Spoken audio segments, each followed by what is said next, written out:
today's post that I did was about submission and the 5 traits of a man. If you guys have not seen it, the 5 traits of a man worth submitting to.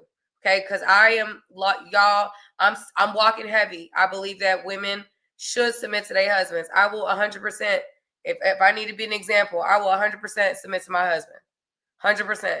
Future husband, you ain't got to worry about that. Say I'm gonna shut up. If I say I do to you, how dare I? You know, like I'm gonna get now. I would hope that my husband know, like, okay, my girl's smart, like she's an intelligent woman. We can have these conversations.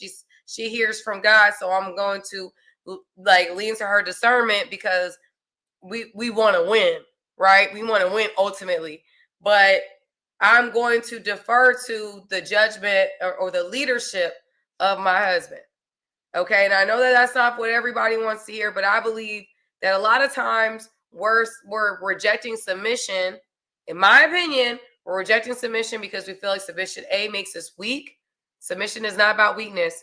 Submission is about surrendering power. It's essentially saying I have power that I am putting down to be able to say, okay, direction. Why? Why is that important? Because y'all, if we got 2 people in the household that both want power and both are like, we've got world wars going on because people fight over power. Power struggles happen all the time.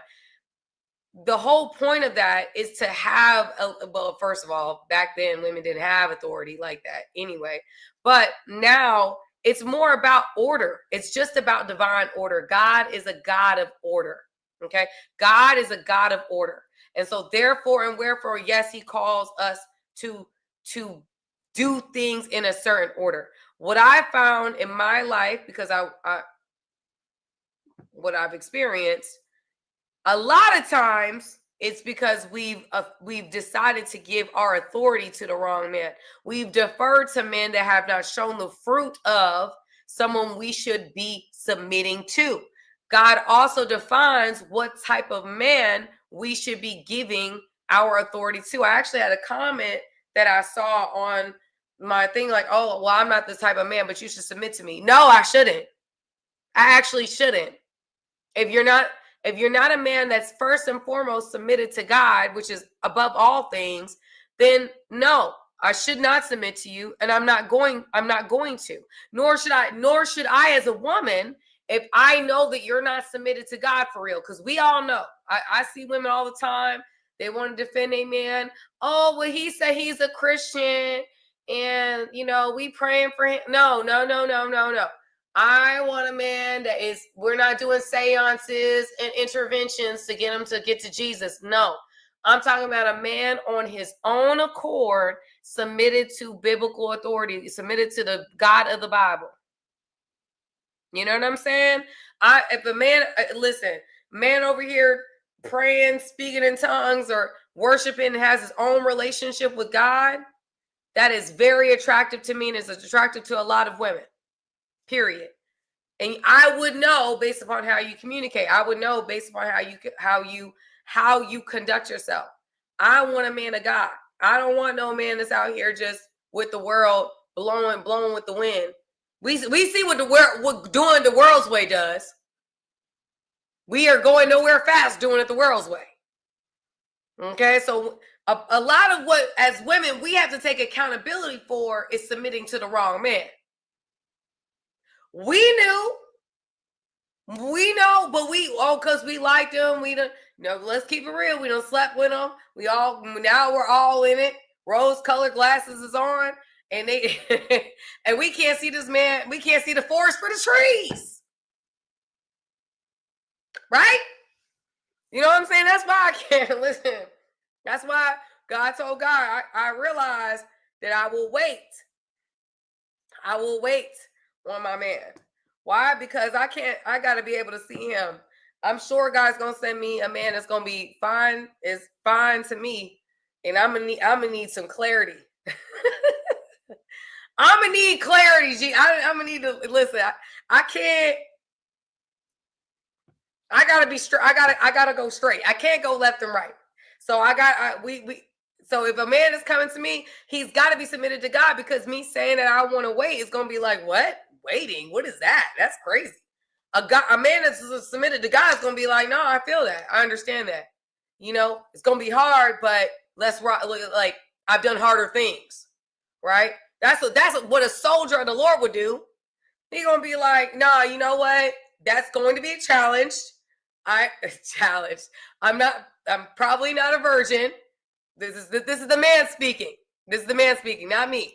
I'm definitely a virgin.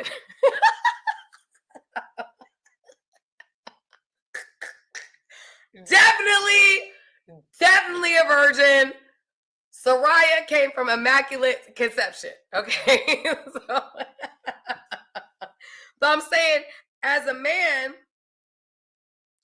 gonna have to, he gonna be like, I'm not a virgin. It's gonna be hard for me to wait. However, I want to do it God's way.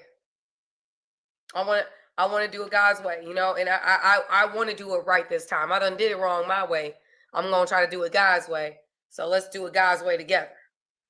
And listen, we've all done harder things in our lives. Okay, so let's not play these games. Anyway, so let's continue. Traits of biblical femininity. So the traits of femininity. First off, family, let's talk about what culture defines as femininity first. I want to hear from you guys in the chat.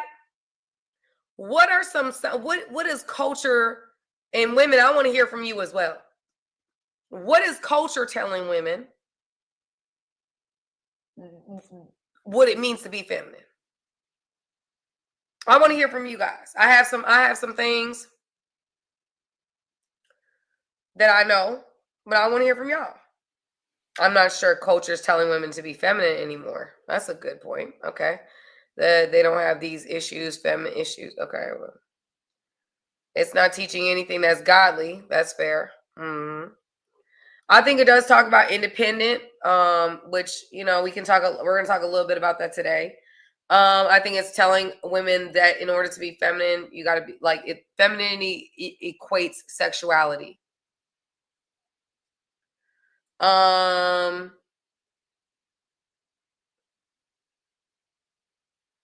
Sexuality. I think it's, okay. So Antoine, thank you for a good answer. It's saying focusing more on the physical appearance and sexuality. Very good. Some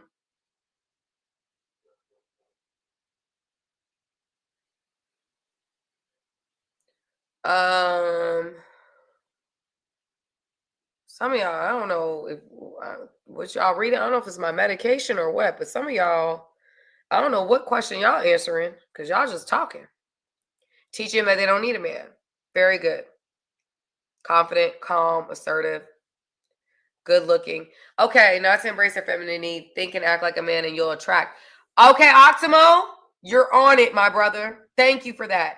Women teaching women not to embrace their femininity. Think and act like a man you'll attract.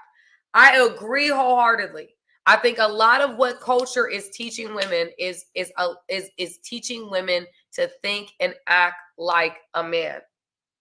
And that is a way to protect yourself and not to get hurt by men and basically get what you can get from men and soft life. And the soft life thing is just being,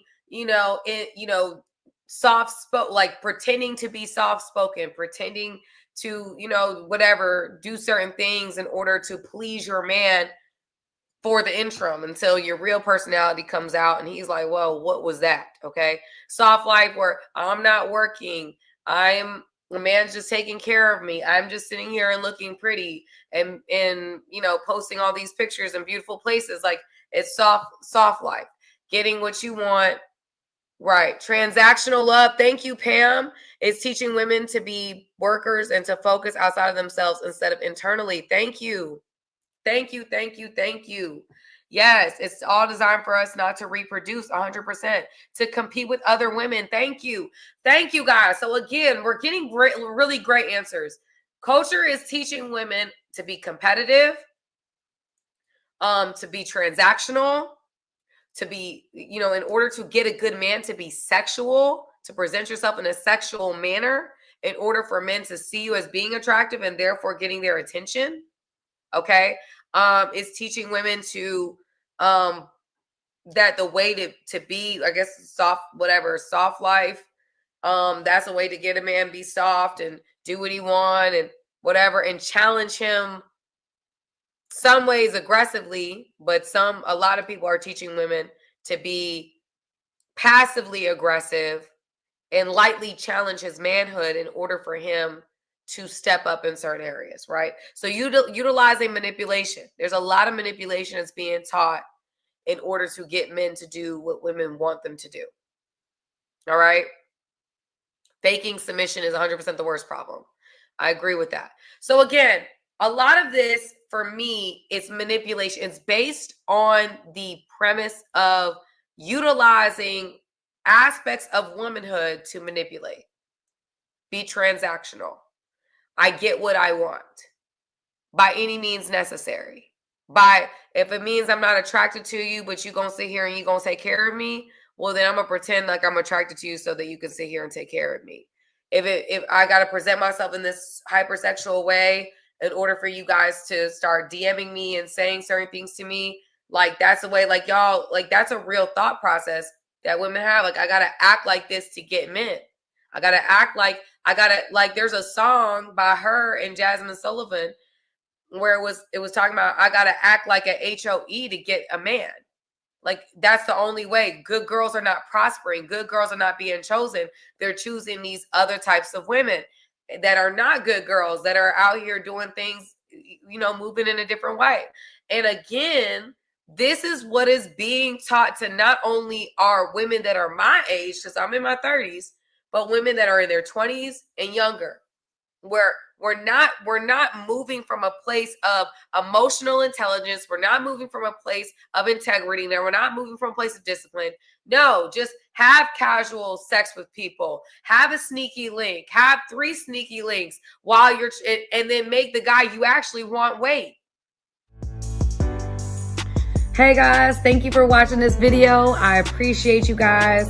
Go ahead, hit the subscribe button, y'all. Let's not just be every once in a while. Let's become family, okay? Friends that are family, okay? Join my family today.